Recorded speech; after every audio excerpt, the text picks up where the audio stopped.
Urbi et Orbi presents Urbi Audiobooks, classic stories for the whole family, young and old. Read by Christopher Hart Moynihan. The Other Wise Man by Henry Van Dyke. Again there was a silence in the Hall of Dreams, deeper and more mysterious than the first interval. And I understood that the years of Artaban were flowing very swiftly under the stillness, and I caught only a glimpse here and there of the river of his life shining through the mist that concealed its course. I saw him moving among the throngs of men in populous Egypt, seeking everywhere for traces of the household that had come down from Bethlehem, and finding them under the spreading sycamore trees of Heliopolis, and beneath the walls of the Roman fortress of New Babylon beside the Nile. Traces so faint and dim that they vanished before him continually, as footprints on the wet river sand glisten for a moment with moisture and then disappear.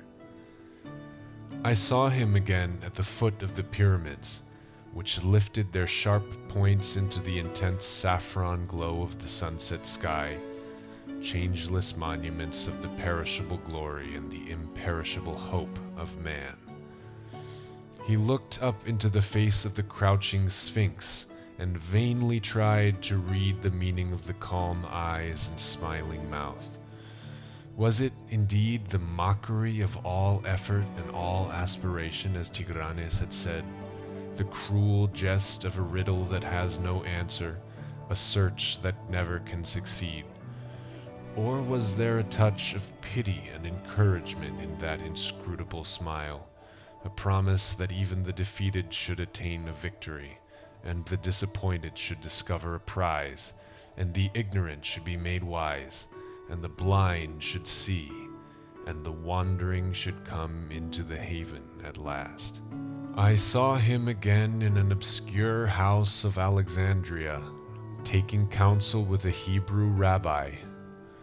The venerable man, bending over the rolls of parchment on which the prophecies of Israel were written, read aloud the pathetic words which foretold the sufferings of the promised Messiah, the despised and rejected of men, the man of sorrows and acquainted with grief.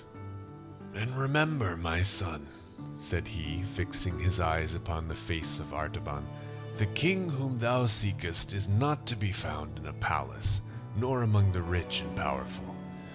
If the light of the world and the glory of Israel had been appointed to come with the greatness of earthly splendor, it must have appeared long ago. For no son of Abraham will ever again rival the power which Joseph had in the palaces of Egypt, or the magnificence of Solomon throned between the lions in Jerusalem.